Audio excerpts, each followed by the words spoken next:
The latest entry in the Mortal Kombat series, Mortal Kombat 11, has been regularly promoted since its announcement and is attracting media and fan attention. In this video, we'll be discussing the full story of Baraka, a freakish-looking villain whose smile simply cannot be refused. Baraka is a native of Outworld, the same realm that series villain Shao Kahn belongs to, and for the greater part of the franchise's history, Shao Kahn has ruled over Outworld. Baraka belongs to a race called the Tarkatans, who all share the same distinctive features that can be readily seen on Baraka, including the large mouths and teeth, and the blades on their bodies.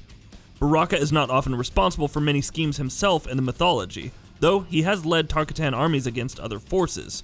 Instead, Baraka and the Tarkatans are often depicted as being in service to another force, often Shao Kahn. Nevertheless, Baraka and the Tarkatans are ruthless in carrying out their mission. Before continuing though, it's worth noting that there are two continuities in the Mortal Kombat series, the Midway continuity and the NetherRealm continuity.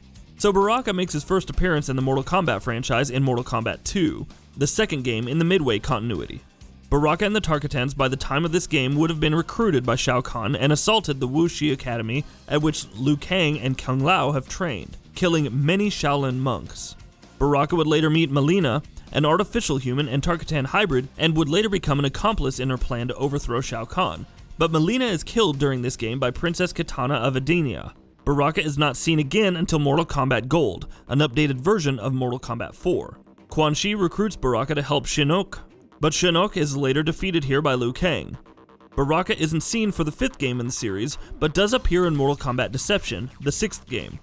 It's revealed that he has come to help the main villain of that game, Onaga, the Dragon King, and he has once again found his past conspiracy partner Mileena, who had been revived by Shao Kahn shortly after her murder. Baraka recruits Mileena to the side of Onaga, and what results is a tangled and unfruitful alliance. Mileena, who looks like Kitana, the further away from her that you are perhaps, poses as her and earns the trust of the citizenship of the realm of Edenia. She transfers command of the Edenian army to Bo Rai Cho, with the army instructed to fight against Baraka's Tarkatans, all the while expecting defeat for the Edenians.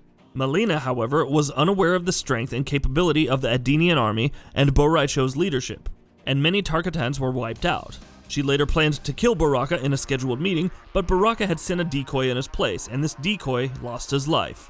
Baraka would appear for the last game in the continuity, Mortal Kombat Armageddon. He fights along with other evil characters as part of the Forces of Darkness, but is killed during the battle. At the end of the battle, only Shao Kahn remains, which serves as a victory for the Forces of Darkness. This is an outcome that series hero Raiden seeks to overturn, by using the information gleaned from this continuity and sending it to a past self, so that he and the other heroes can make decisions that will guarantee their protection and the safety of Earthrealm. This notion founds the NetherRealm continuity, and it starts with Mortal Kombat 2011, which chronologically takes place during the events of the first Mortal Kombat game. He makes an appearance early on in the story mode as one of Johnny Cage's opponents, with the actor-hero coming out on top. When Johnny Cage is instructed to kill Baraka, Johnny Cage refuses, though this elicits no apparent reaction from Baraka. Baraka later appears during Cyrax's story mode chapter. Cyrax is an assassin who had earlier been contracted to help Shao Kahn, but Cyrax himself has grown increasingly distrusting of Shao Kahn throughout the tournament, particularly after speaking to Raiden. Baraka and Shiva, a Shokan warrior, were sent to dispose of Cyrax, but the two fail.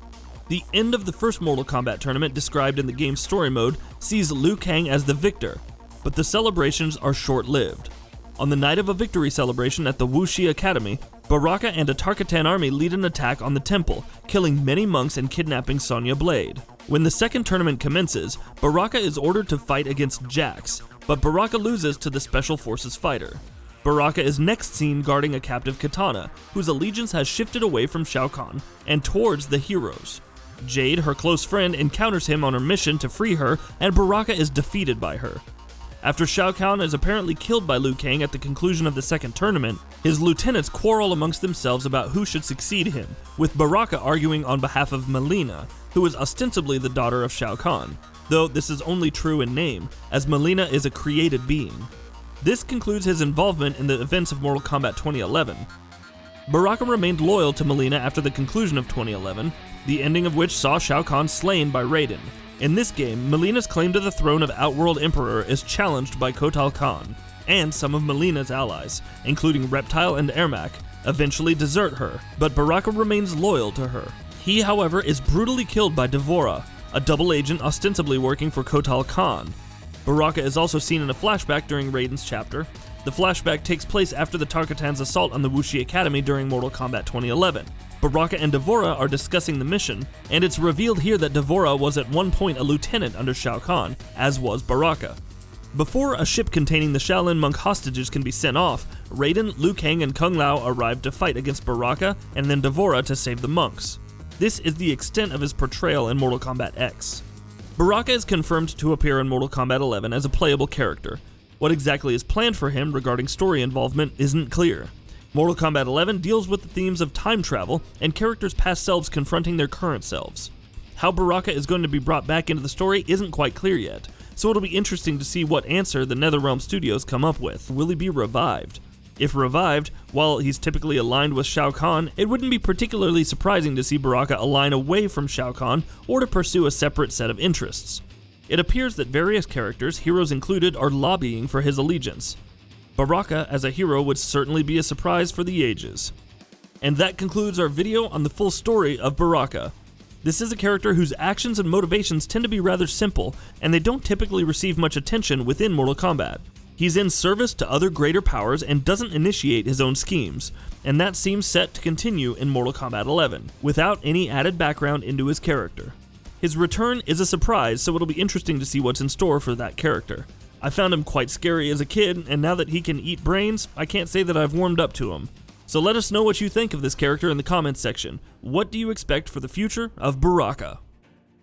And that wraps it up. If you like what we're doing, please consider subscribing to our channel. We upload new videos daily. Also, don't forget to switch on the bell notification icon, that way you don't miss out on any of our videos.